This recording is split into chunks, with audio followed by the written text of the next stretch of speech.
Hello everyone, good morning. Good morning from capital of Sikkim. আজকে আমাদের east and West সিকিমের bike রাইডের 5th day. গত দুদিন হলো আমরা গ্যাংটকে আছি। এখান থেকে আমরা ছাঙ্গু বাবা মন্দির এসব ঘুরে নিয়েছি। যারা আগের ব্লগটা দেখেছো তারা নিশ্চয়ই জানো, আর যারা আগের ব্লগগুলো দেখোনি তার অবশ্যই আমার চ্যানেলে গিয়ে আগের ব্লগগুলো আমাদের বাইক রাইডে দেখে এসো। আর তোমাদের সুবিধার জন্য আমি ডেসক্রিপশন বক্সে আগের ব্লগগুলো সমস্ত লিঙ্ক কিন্তু দিয়ে দেবো। আজকে একদম সকাল সকাল লাগেজ প্যাক করে নিয়ে আমাদের বাইক নিয়ে আমরা বেরিয়ে পড়লাম পেলিংয়ের উদ্দেশ্যে। রাবাংলা হয়ে আমরা পেলিংয়ে যাব। যাওয়ার আগে সবার প্রথমে আমাদের কাজ ছিল আমাদের ব্রেকফাস্টটা করে নেওয়া। ব্রেকফাস্টে আমরা নিয়েছিলাম ওয়াই নুডলস আর নিয়েছিলাম মোমো। নুডলসটা একটু শুকি ছিল আর ভেতরে একদম ভর্তি সবজি ছিল, ভীষণই ভালো টেস্ট ছিল খাবারটার। মোমোটা নিয়েও কোনো কথা হবে না, ভীষণই ভালো ছিল স্বাদ। এবার আমরা ব্রেকফাস্ট করে বেরিয়ে পড়লাম আমরা পেলিংয়ের উদ্দেশ্যে। তার আগে আমরা যাব এখন রাবাংলা বুদ্ধা পার্কে। রাবাংলা বুদ্ধা পার্ক এখান থেকে মানে গ্যাংটক থেকে আমাদের 62.6 কিলোমিটার ডিস্টেন্স আমাদের দেখাচ্ছিল। আমরা গুগল ম্যাপ অনুযায়ী যাচ্ছিলাম, আমাদের কোনো প্রবলেম ছিল না, ওয়েদারটাও বেশ ভালো ছিল। কি সুন্দর একটা টানেল পার হলাম আমরা। তারপরে আমাদের এরকম একটা রোডের সম্মুখীন হতে হলো। না, আমি এটাকে খারাপ রোড বলবো না, কারণ এইটুকুনি খারাপ দেখে মানে আমরা যেটা এক্সপিরিয়েন্স করেছি তার কাছে এই রাস্তাটা একদম মামুলি ব্যাপার। এটা জাস্ট ট্রেলার ছিল আমাদের জন্য। এটাতেই আমাদের মনে হচ্ছিল রাস্তাটা খারাপ, রাস্তাটা ভেঙে চুরে গেছে। বাট আমরা এর পরে যে অফ রোডিংটা করেছি তার কাছে তো এটা জাস্ট ট্রেলার ছিল, পিকচার তো আমি বাকি থা। তোমরা ভিডিওতে কতটা বুঝতে পারছো রোডের কন্ডিশনটা আমি বুঝতে পারছি না, বুঝতে পারছো কি না তাও বলতে পারছি না। বাট আমি যখন যাচ্ছিলাম তখন লিটারেলি আমার ভীষণ ভয় করছিল। ভীষণই ঢালু রাস্তাটা, মানে একদম নিচের দিকে চলে গেছে, আর ভীষণ জল আর চারদিকে পাথর ছিল, মানে এই কচা টচা ছিল, যার জন্য আমার ভীষণই ভয় করছিল। বাট দেখলাম যে না, ঠিক আছে, অসুবিধে কিছু হয়নি। যাই হোক, পাহাড়ে উঠলে সবসময় ভালো রাস্তা পাওয়া যাবে এরকম তো ব্যাপার না, সব জায়গাতেই সব রকম রাস্তার মধ্যে দিয়ে আমাদেরকে যেতে হবে। তো সেরকমভাবেই এগোচ্ছিলাম। জাস্ট চারদিকের সিনিক বিউটিটা অসাধারণ ছিল। মাঝে মাঝে এই রাস্তায় ল্যান্ডস্লাইড চোখে পড়ছিল, মানে একদম পাহাড়ের কিছুটা অংশ ভেঙে অর্ধেকটা রাস্তা প্রায় ব্লক করে দিয়েছে। ওখান দিয়ে দুটো গাড়ি পারাপার করতে পারছে না একই সাথে, একজনকে থামতে হচ্ছে, একজন এগোতে হচ্ছে, এরকম রাস্তাও ছিল। তো এরকমভাবেই এগোতে থাকলাম। আর চারদিকের পরিবেশটা দেখো কতটা সুন্দর দেখতে লাগছে। এরকম খারাপ ভালো রাস্তা দিয়ে আমরা চলতে থাকলাম রাবাংলা বুদ্ধা টেম্পলের দিকে।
ফলসের জল শুকিয়ে গেছে।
করছিলাম, মাঝে মধ্যে কিছু জায়গায় হল্ট করছিলাম যেখানে ছবি ভিডিও এইসব নেওয়ার পর আবার চলতে শুরু করলাম।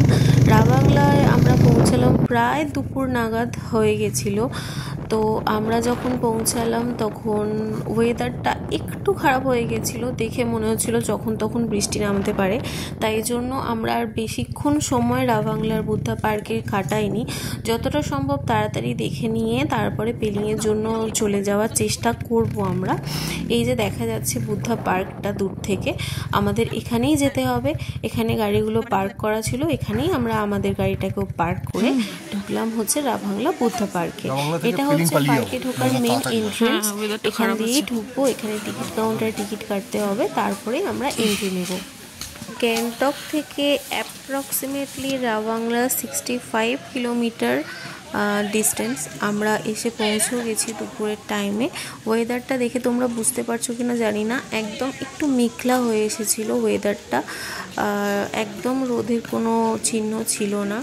তো আমরা একটু তাড়াতাড়ি চারদিকে ঘুরে নিলাম। দেখো কত সুন্দর একটা সামনে স্লিপিং বুদ্ধার একটা মূর্তি, কি অপূর্ব দেখতে লাগছে। আর রাবাংলা প্রায় উচ্চতা হচ্ছে 7000 ফুট রাবাংলার।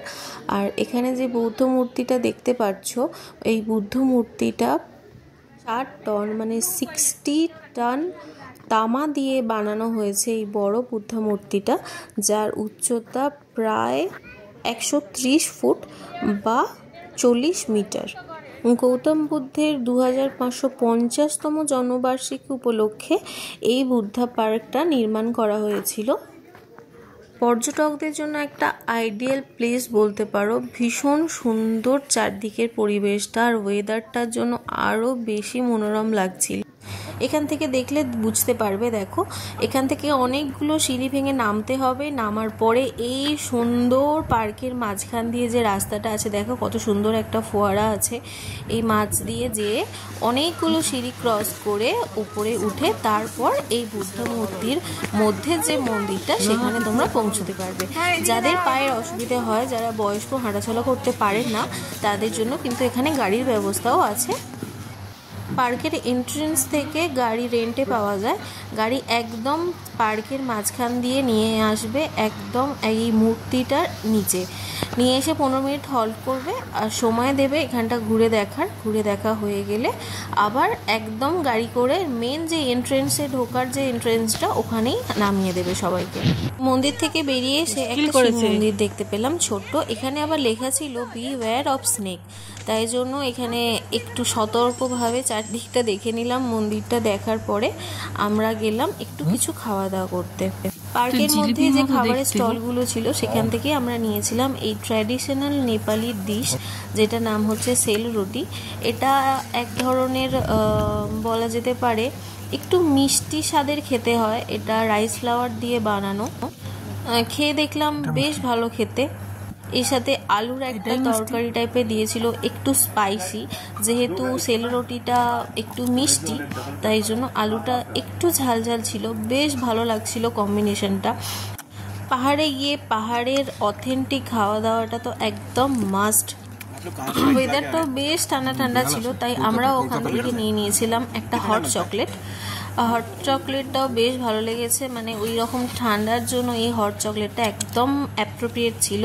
তারপরে আমরা ওখানে নিয়েছিলাম ভেজ রোল। ভেজ রোলটা যেটা নিলাম সেটা দেখলাম যে একটু অন্যরকমভাবে বানানো। এতেও কিন্তু দেখো বুদ্ধা পার্কের মধ্যেও যে স্টলগুলো, এখানে কিন্তু সমস্ত কিছুই ভেজ আইটেম ছিল, তাতেও কিন্তু পেঁয়াজ দেওয়া আছে, মানে এনারা পেঁয়াজটাকেও কিন্তু ভেজের মধ্যে ফেলেন, যেটা তোমাদেরকে আগের দিন বলেইছিলাম। ভেজ রোলের ভেতরে ছিল ঠাসাই করা ভেজিটেবল স্টাফিং, আর ওপরের যে রুটিটা ছিল ওটাকে র্যাপ করে নিয়ে তারপরে ওটা ওপর থেকে ভাজা হয়েছে, একটু অন্যরকমভাবে প্রিপেয়ার করা, কিন্তু ভীষণই ভালো স্বাদ ছিল। তারপরে আমরা ওখান থেকে ডাইরেক্ট বেরিয়ে পড়লাম হচ্ছে পেলিংয়ের উদ্দেশ্যে। এই হচ্ছে সেই অফ রোড যেটার কথা তোমাদেরকে আমি বলছিলাম। প্রথমে আমরা মেন রোড দিয়ে যাচ্ছিলাম গুগল বাবাজির হাত ধরে, কিন্তু হঠাৎ করে একটা রাস্তায় আমাদেরকে ট্রাফিক গার্ডরা আটকে দিয়ে বলেন যে ওই রাস্তাটা মেনটেনেন্সের কাজ চলছে, তাই জন্য গাড়ি যাতায়াত করা যাবে না।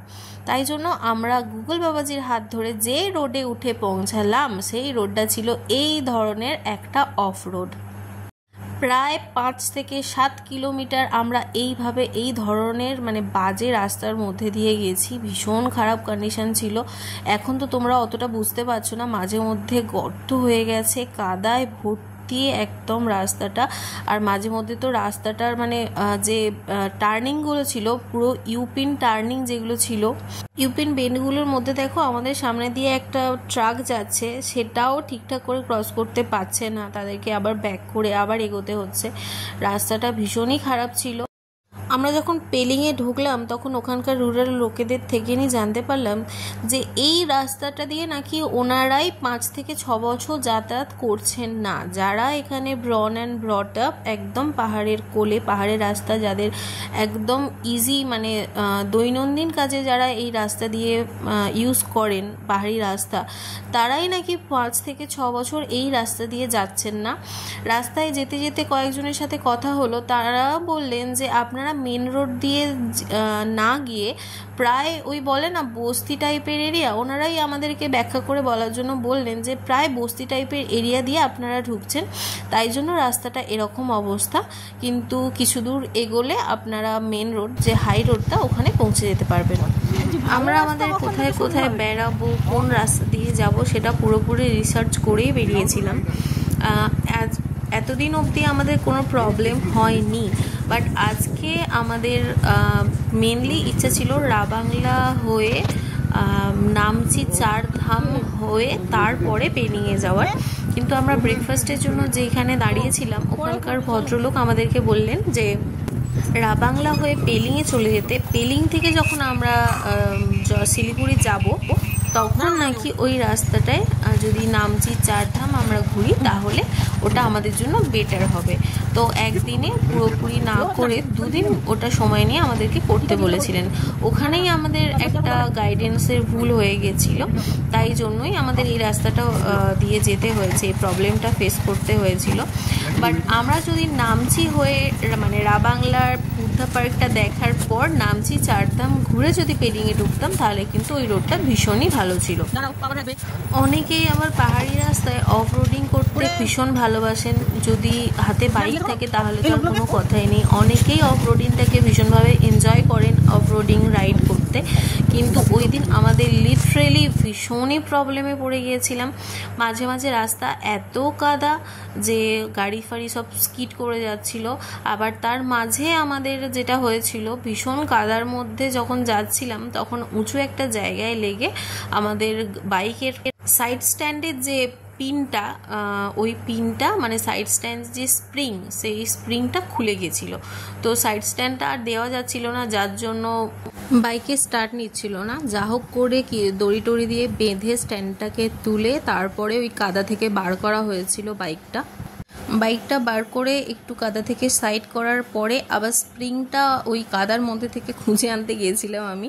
কারণ ওটা যদি খুঁজে না পেতাম স্প্রিংটা, তাহলে কিন্তু খুব প্রবলেম হয়ে যেত। ওইভাবে বেঁধেই আমাদেরকে যেতে হতো যতক্ষণ ওই স্প্রিংটা আমরা কিনে লাগাতে পারছি। বাট লাকিলি আমরা ওই কাদার মধ্যে থেকেই আমি গিয়ে খুঁজে নিয়ে আসতে পেরেছিলাম ওই স্প্রিংটা। তারপরে স্প্রিংটা তুলে আনার পরে আমরা চেষ্টা করছিলাম যে যদি নিজেরা লাগিয়ে ফেলতে পারি, বাট দেখলাম নিজেদের দ্বারা ওই স্প্রিংটা সাইড স্ট্যান্ডে লাগানোটা কখনোই সম্ভব হচ্ছে না আমাদের দ্বারা। তখন ওখানকার একজন লোক বললেন যে কিছু দূরে এগিয়ে গেলে একটা গ্যারেজ আছে, তো ওখানে আমরা ওই স্প্রিংটা লাগিয়ে নিতে পারবো। গ্যারেজ বলতে আমরা যেরকম গ্যারেজ দেখে অভ্যস্ত সেরকম গ্যারেজ কিন্তু না, জাস্ট খাদের ধারে একটা 2টো গাড়ি দাঁড়িয়েছিল আর 2জন লোক কিছু টুলস, কোনো মেশিনপত্র না, জাস্ট কিছু টুলস নিয়ে গাড়ি সারাই করছিলেন। ওখানেই ওনাদেরকে বলতে ওনারা আমাদেরকে হেল্প করলেন এবং স্প্রিংটা লাগিয়ে দেওয়ার পরে কোনো রকম কোনো টাকা তারা চার্জ করছিলেন না। কিন্তু আমাদের যে অত বড় হেল্পটা ওই মুহূর্তে ওনারা করেছেন, এটাই আমাদের কাছে ভীষণ বড় একটা পাওয়া ছিল। বাবা, আমি তো পিছলে যাবো।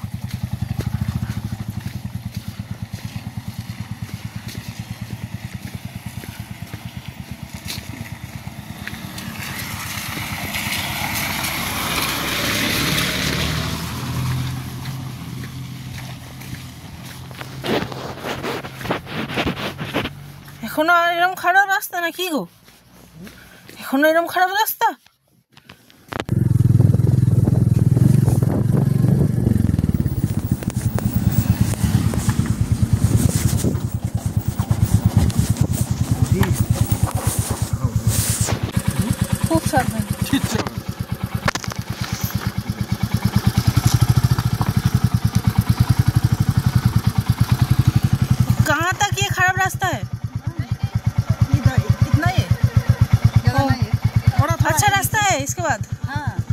ओके L'excep से अच्छा है l'excep का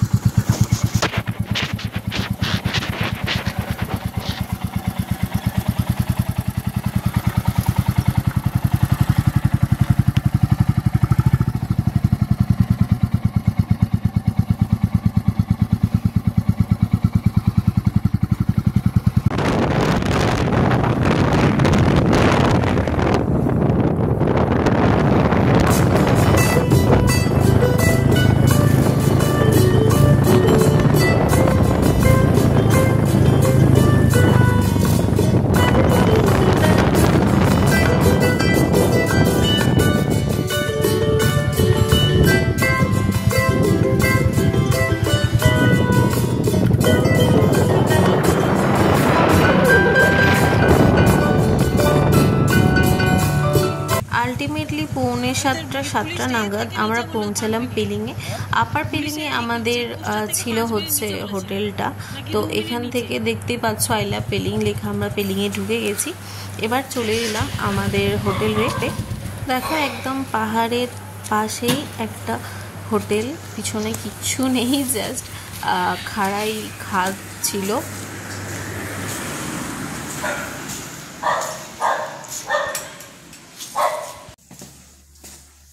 এই হচ্ছে আমাদের হোটেল রুমটা। রাত্রিটুকুনির জন্য এই হচ্ছে আমাদের ঠিকানা। বেশ সুন্দর, বেশ বড় একটা রুম ছিল।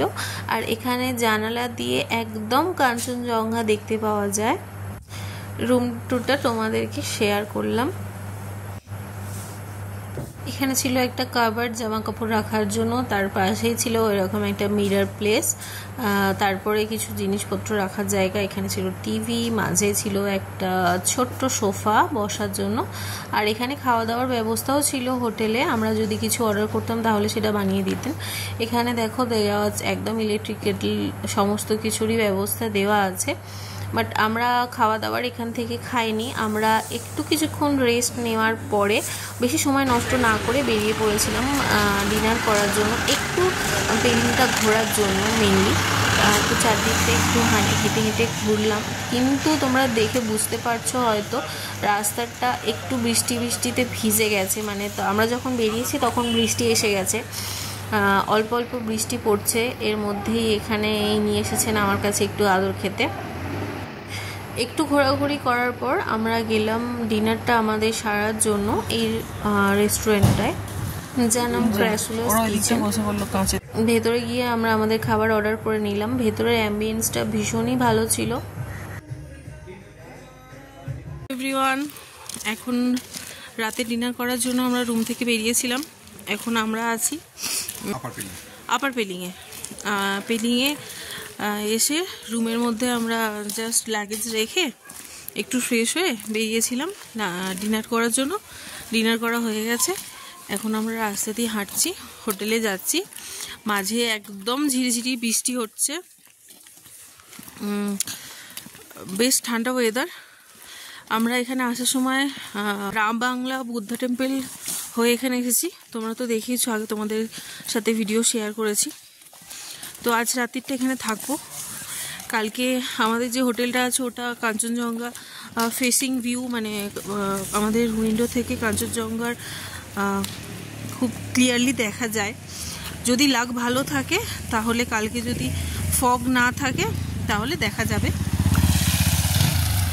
আর আমরা আছি সেকেন্ড ফ্লোরে, তো ওখান থেকে ব্যালকনি থেকে একদম ক্লিয়ার দেখা যাচ্ছে হচ্ছে কাঞ্চনজঙ্ঘা। হ্যাঁ নিয়েছি। তো দেখা যাক। এখন হালকা হালকা বৃষ্টি পড়ছে, তোমরা বুঝতে পারছো কিনা জানি না। রাস্তাঘাট একদম ভিজে ভিজে আছে, চশমাতেও জল হয়ে গেছে। তো তোমাদেরকে রুম ট্যুরটা তো দিয়েছি, দেখেছো তোমরা রুমটা।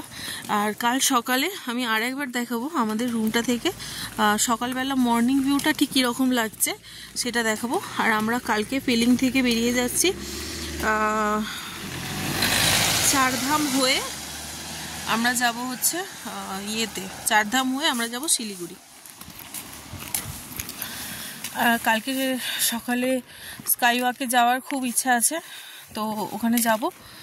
তোমরা হয়তো কিছু দেখতে পাচ্ছ না, অন্ধকার হয়ে গেছে। ওয়েদারটা জাস্ট ঠান্ডা বিভৎস, আর এইরকম একটা শুনশান রাস্তা বললেই চলে, জাস্ট অসম লাগছে। তো চলো আজকের মতো এখানেই ব্লগটা শেষ করছি। কালকে সকালে তোমাদেরকে মর্নিং ভিউ দেখিয়ে তারপর শুরু করব আমাদের ব্লগটা, ঠিক আছে? চলো টাটা। ওরে বাবা, কি কাঁপ দিচ্ছো? রাত্রি ওদেরটা আরো খারাপ হয়ে যাচ্ছে নাকি? চলো, রাত্রি ওয়েদারটা আরো খারাপ হয়ে যাচ্ছে। ভিডিওটা ভালো লাগলে অবশ্যই আমার চ্যানেলটাকে সাবস্ক্রাইব করে নিও। ব্লগটা ভালো লাগলে লাইক করে কমেন্টসে লিখো তোমাদের কেমন লাগলো। আমাদের ইস্ট অ্যান্ড ওয়েস্ট সিকিমের বাইক রাইডের নেক্সট দিনের ব্লগ খুব তাড়াতাড়ি আসছে, তো চোখ রেখো আমার চ্যানেলে।